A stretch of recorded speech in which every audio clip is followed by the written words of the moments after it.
Do you fantasize about the perfect art studio? I definitely do. And I have, for so long. Yeah, so I wanted to talk to you about art studios and the pros and cons of renting one outside your home. My name is Ann Livingston, and I have been a professional artist for almost 7 years now. And when I first began, I began here in this home studio, otherwise known as our garage. When we first moved in, this room was basically it looked like a murder scene or something. It was really, it was really rough. And over the years, we, spruced it up a little bit. And I moved into this place because I just wanted to be making art on a bigger scale than I had been doing. I've been making art my whole life. And so I wanted a more dedicated space. And then it didn't take very long for me to realize, oh, yes, it's time for me to give it a try and become full-time professional painter. And so that's what I did. Anyway, along the way, I wound up applying for grad school, going to grad school, and one of the things I needed was a studio in order to do more public research about color, where I would have workshops and an art show at the end of my thesis project. And I found this really great building, and it's like an old building, an old flower shop that is going to be torn down sometime soon.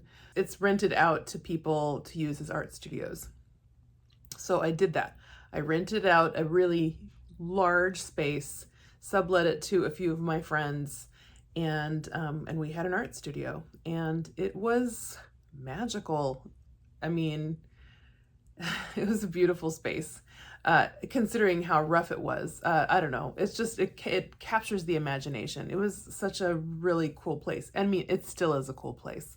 But I had to make the painful decision last month to move my studio back home. And I had some really important reasons why, including I wasn't painting enough.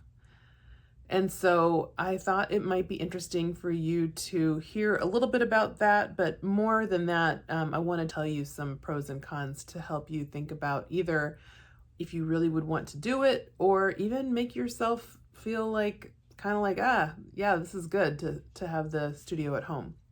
So I'm going to share with you some pros and cons. Here are some pros to having an art studio outside your home. The first one, of course, is the space. Perhaps your home doesn't really allow you to have a lot of space to work on art. And so, of course, having a place that's just devoted to making art is a huge plus. And some people really appreciate the separation between work and home if they're concerned about getting burned out or anything. The environment is more professional. You're working there in a building with other people who are doing art, and there is this kind of sense of synergy that goes on when you're working on your work with other people. You can, share ideas together, talk about what you're working on. You can sort of pick up tips and ideas from people. And of course, there are networking opportunities. There's just something about, you're there, they're there, and you can tell each other about things that are coming up in passing. And of course, you can do that with other friends at other times, but there's something about doing it while you're at work that it's just really organic to be able to do that. Maybe there's room for larger projects. And if you have people at home that are distracting, or if you are just distracted by your home, then you can really not have those distractions or interruptions. And for some people, that means higher productivity, just to be able to okay, I'm going in, I'm working, there's a finite amount of time that I can work, and so I'm getting it done. And so that really works for some people. And for some people also, it's just great to have a place to store their things and have it all there. If you don't have a place in your home where you can just have it only be for art, like let's say your art studio is your dining room table, which I have totally been there, then that means you have to move stuff off of the dining room table in order to be able to, to to do other things in your life, which means you can't like leave things out and kind of half finished. But here are some things to keep in mind if you are seriously considering doing an art studio. I would definitely go through the money. Specifically, is your art practice already making enough net profit in order to be able to pay for it? Or is it going to add extra pressure to you to sell more work and then even do work that's more people pleasing? Because if you're feeling extra pressure to create a certain way, maybe that's not necessarily the best for you. Or if you have money like set aside for something like this that you feel like it's going to be worth it, and it's kind of like an investment, I think that that's cool. But I think it's just really being intentional about the money, I think, is a good idea. When I first started renting out this studio, I had a really finite reason for doing it. I was like, okay, while I'm working on this, I need to rent out this place. And I guess I wasn't really thinking about what would happen after I graduated. But then after I graduated, I didn't want to leave. I love it there. It's great. In fact, instead, I dialed it up, and then I was like, let's start a collective. And so we started a collective, and it's a great collective. Yeah. Anyway, yeah, so but be really realistic with yourself about your money. I think it's really helpful. Consider the location. Is it near your home, or is it going to take a while to get there? That will cut into your art time. So for your consideration. And also consider the actual size of the workspace. Is it that much larger than what you could claim or make happen in your house? Because if it's not that much larger, that's a reason to pause and think about that, because it is an investment in time and energy and money. All right. If you decide to do a studio outside your home and you have one at your house, like what happened to me, like I already have this, this garage studio, I think it's important to make a decision. Are you going to have two studios that are basically, are you going to have two sets of all of your supplies? Are you going to have two sets of brushes? Like I paint with oil and acrylic, so I had my acrylic at home brushes, my oil at home brushes, my acrylic at studio brushes, my oil at studio brushes, and I now have very many brushes.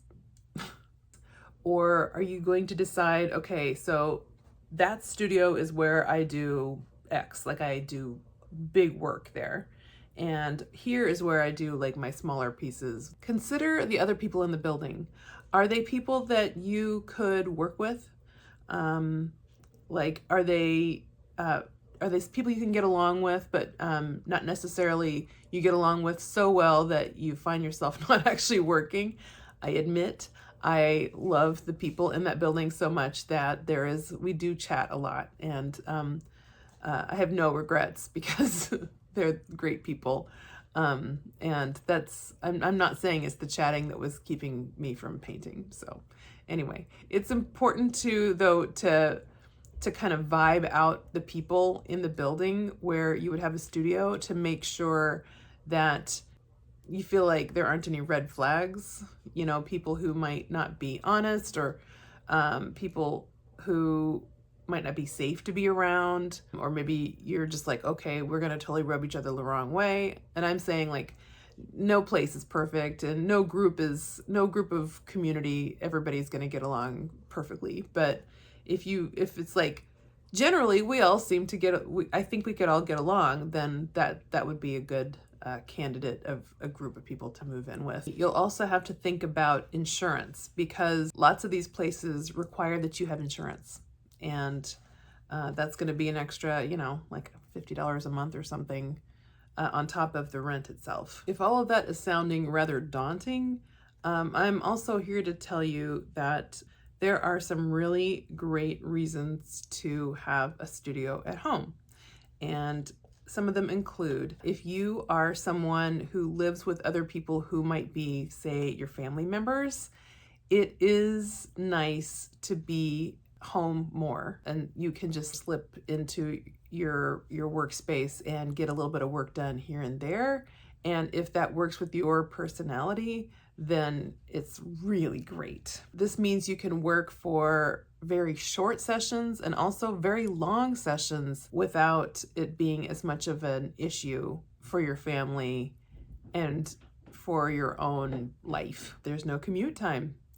You can use all that extra time to work on art. And there's no schlepping things back and forth. My studio mates and I used to joke that like half of our art practice was just moving things back and forth between our studio and our house. So if you have a studio at home, it's like you can just have your stuff here and you don't have to move it around. It's just here. It's less distracting. You have more control over your work area and your attention. And as wonderful and exciting as it is to be working with other people, I mean, the synergy is amazing.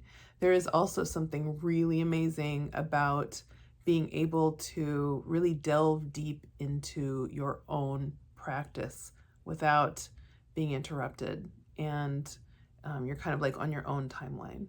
And that is very special. If you are working at home and you have a dedicated space, then you don't have to worry as much about your things getting damaged. And maybe it's also like a more secure location. I know, at least in our city, that some of the studio buildings that exist have to deal with break-ins. And so people getting their equipment stolen, it's just ridiculous. Like, why would you steal from artists? It's just, you probably have a little bit more control over security in your home studio. You also have 24/7 access. Like, if you have a studio outside your home, there may be certain hours you're not allowed to go in to the building, or maybe it's not even safe to go into the building by yourself, like at 2 o'clock in the morning. Not to say I have a whole lot of 2 o'clock in the morning art sessions anymore in my current chapter of life. But if I need to, you know, like if I've got a deadline and I need to varnish things, it's nice to be able to just be like, okay, quick varnish. All right, now go make sandwich for child. Yeah, you know what I'm saying? Okay. Working at home can be just a very cozy feeling. And it's just, I don't know, it's pretty special. It's cozy. Working at your home studio is potentially more comfortable. You can go take a nap if you need to, if you're feeling kind of tired and your eyes need a rest. You don't need to worry about bringing your lunch. Everything, and so you wind up saving money in that way too. And you can like, oh, I need to go take a walk. Oh, I need to go take a shower. It's almost luxurious to be able to do that. So when I moved out of the studio last month, it was really sad. And I didn't really want to do it, but I knew that I needed to for various reasons, you know, family reasons, money, and then like also very importantly, I wasn't actually painting enough. It was really hard. I really enjoyed being around other people. I loved the space. And I'm happy to say that I'm still a member of that collective that I helped make. And so that's good. So yay, I still get to see everybody. But I miss the day-to-day of being there.